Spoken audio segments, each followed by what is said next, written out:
சக்தி பீடங்கள் வரிசை 24. சந்திரபாகா, சோமநாதரின் நிழலில் ஒரு மகா சக்தி. வணக்கம், இது ஜாதகம் A to Z. சக்தி பீடங்களின் பயணத்தில் இன்று நாம் 12 ஜோதிர்லிங்கங்களில் முதன்மையான சோமநாதர் வீற்றிருக்கும் பிரபாஸ்பட்டினத்திற்கு வந்திருக்கிறோம். சோமநாதரை தரிசிக்கச் செல்லும் பலரும் அங்கேயே இருக்கும் சந்திரபாகா சக்தி பீடத்தை தவறவிட்டு விடுகிறார்கள். அன்னையின் வயிற்று பகுதி விழுந்த இந்த இடம் சந்திரனின் சாபத்தை தீர்த்த புனித பூமி. ஒரு மனிதனின் ஜாதகத்தில் மனதிற்கு அதிபதியான சந்திரனின் தோஷங்களை நீக்கும் இந்த தலத்தின் ரகசியங்களை இன்று பார்க்கலாம். சந்திரபாகா சக்திபீடம். ஆழமான தகவல்கள். உதரபீடம், தி ஸ்டமக். அன்னை சதியின் வயிற்று பகுதி இங்கே விழுந்ததாக புராணங்கள் கூறுகின்றன. வயிறு என்பது ஒரு உயிரின் செரிமானத்திற்கும் வளர்ச்சிக்கும் ஆதாரமானது. இங்கே அன்னை சந்திரபாகா என்றும் ஈசன் வக்ரதுண்ட பைரவர் என்றும் அழைக்கப்படுகிறார்கள். சந்திரனின் சாப விமோச்சனம். The legend of moon God.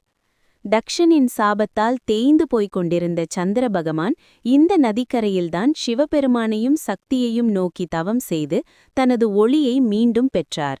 அதனால்தான் இந்த இடத்திற்கு பிரபாஸ், அதாவது ஒளி வீசும் இடம் என்று பெயர் வந்தது. அன்னை இங்கே நிலவின் குளிர்ச்சியோடு அருள் பாலிக்கிறாள்.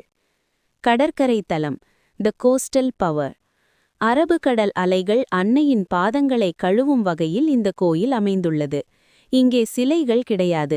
ஒரு சிறிய குண்டம் அல்லது பீடத்தையே அன்னையாக வழிபடுகிறார்கள். இயற்கையின் சீற்றத்திலிருந்து இந்த பகுதியை காக்கும் அரணாக அன்னை சந்திரபாகா விளங்குகிறாள்.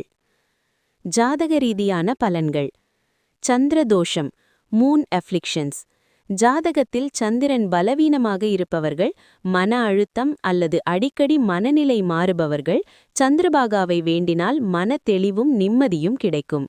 செரிமானம் மற்றும் வயிறு தொடர்பான நோய்கள். அன்னையின் வயிறு விழுந்த இடம் என்பதால் தீராத வயிற்றுபாதைகள் மற்றும் ஜீரண மண்டல பிரச்சினைகள் உள்ளவர்களுக்கு இது ஒரு பரிகார தலமாகும். புகழ் மற்றும் அந்தஸ்து. மங்கிய சந்திரன் மீண்டும் பிரகாசமானது போல உங்கள் வாழ்க்கையில் இழந்த செல்வாக்கையும் புகழையும் மீட்க அன்னை வழிவகை செய்வாள். மனக்கவலைகளை நீக்கி சந்திரனைப் போல ஒளிமயமான வாழ்வை தரும் சந்திரபாகா அன்னையின் அருள் உங்கள் அனைவருக்கும் கிடைக்கட்டும். அடுத்த பகுதியில் நாம் இமாச்சல பிரதேசத்தின் மலைமுகடுகளுக்கு செல்லப் போகிறோம். அன்னையின் நாக்கு விழுந்த இடமாக கருதப்படும் அணையாத சுடராக திகழும் ஜுவாலாமுகி பற்றி பார்க்கலாமா, அல்லது மேற்கு வங்காளத்தின் நல்ஹாட்டி பற்றி பார்க்கலாமா? உங்கள் விருப்பத்தை கமெண்டில் சொல்லுங்கள். ஓம் சக்தி.